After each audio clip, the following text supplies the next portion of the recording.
Since 2009, I've generated hundreds of millions of visitors from Google search.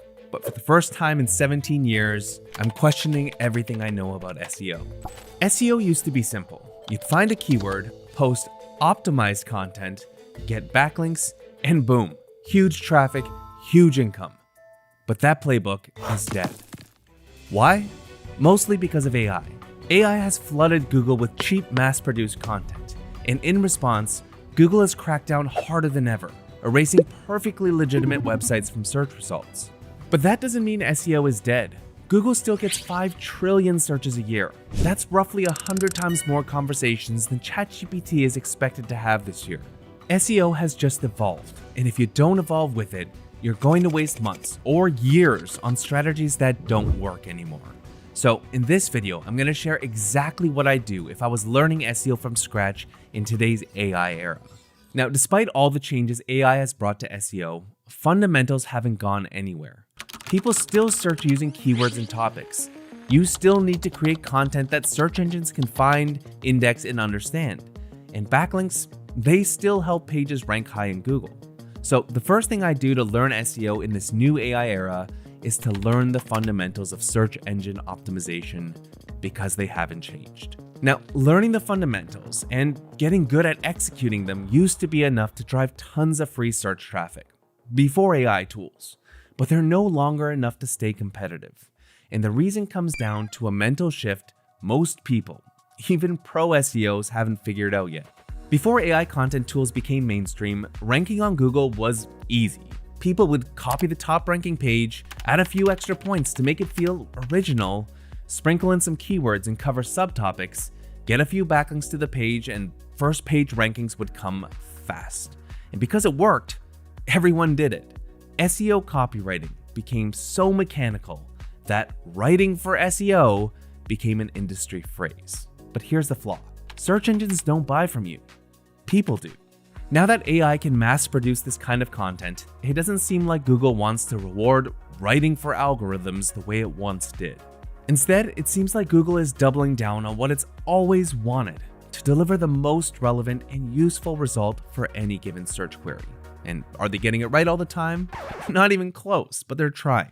So if I were learning SEO today, I'd ignore many of the outdated mechanical approaches to writing for search engines and instead focus on creating genuinely useful content with a user-obsessed mindset.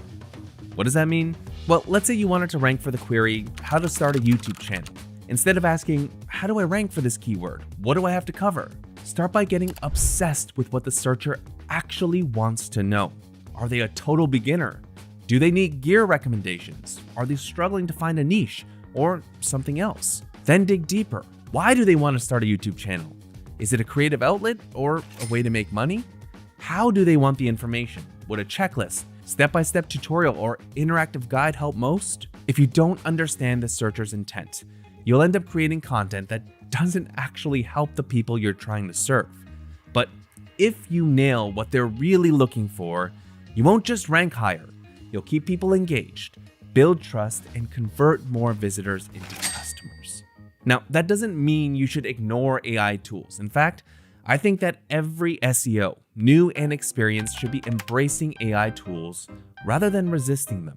The problem with generic robotic AI content isn't the tools, it's how people are using them. AI tools are faster and better than most of us at brainstorming, writing, and analyzing data. But the quality of its output is only as good as the guidance it receives. Take Joe Schmo, a guy who knows nothing about SEO. He can't guide AI to produce good content or to optimize his site for better performance because he doesn't understand SEO himself. So what happens? AI ends up guiding him. But take Sam Edward O, a dude that's helped millions of people learn SEO and get traffic to their site. He'll probably do keyword research on his own, do some audience research, and collect clues about that audience from Google search results. Then he'll take what he's found, feed it to a tool like ChatGPT, and guide it to help him execute on his SEO strategy. And I actually shared the exact tactics and processes in a video when I used ChatGPT to rank #1 in Google in 1 hour. AI isn't going anywhere. It's one of the most revolutionary technologies since the internet itself.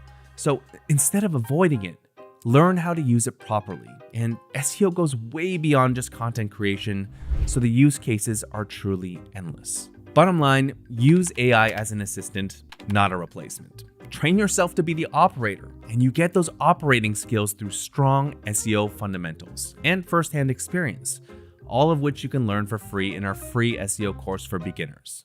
Now, learning SEO shouldn't just be about learning what to do.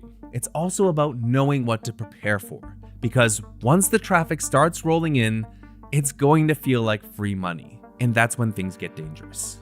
Google's going to keep sending you free and consistent traffic that doesn't fade over time, because that's SEO by design. The harsh reality is that traffic can vanish overnight. It's happened to hundreds of creators, and we've actually heard their stories and shared them on our YouTube channel. It's real, it hurts, and it's unpredictable. So if I were learning SEO from scratch today, I would be preparing myself to diversify beyond just Google. I know that sounds counterintuitive in a video about learning SEO, but SEO isn't just about Google. The skills you'll build while learning and doing SEO, like keyword research, understanding search intent, link building, and technical SEO, will apply to nearly every search-driven platform in some way, shape, or form. For example, when I first started with YouTube SEO, I knew nothing about it, but I applied my Google SEO skills to YouTube, and we're now consistently getting over 1 million views from YouTube search alone that are important to our business. I've done the same with Pinterest, Reddit, eBay, Quora, and the list goes on. From my experience, any platform that sorts and surfaces content based on user queries follows similar core principles. But if you can master Google SEO, you'll be way ahead of the curve when optimizing for other search engines. At its core, SEO is still about one thing: connecting searchers with the best search results. But in a world where AI can churn out endless mediocre content, copying what already exists isn't enough. And honestly, it shouldn't be enough. You need to be worth finding. So if you want to learn SEO and actually succeed in the AI era, check out our free SEO course for beginners and then apply the rest of what I've shared with you today.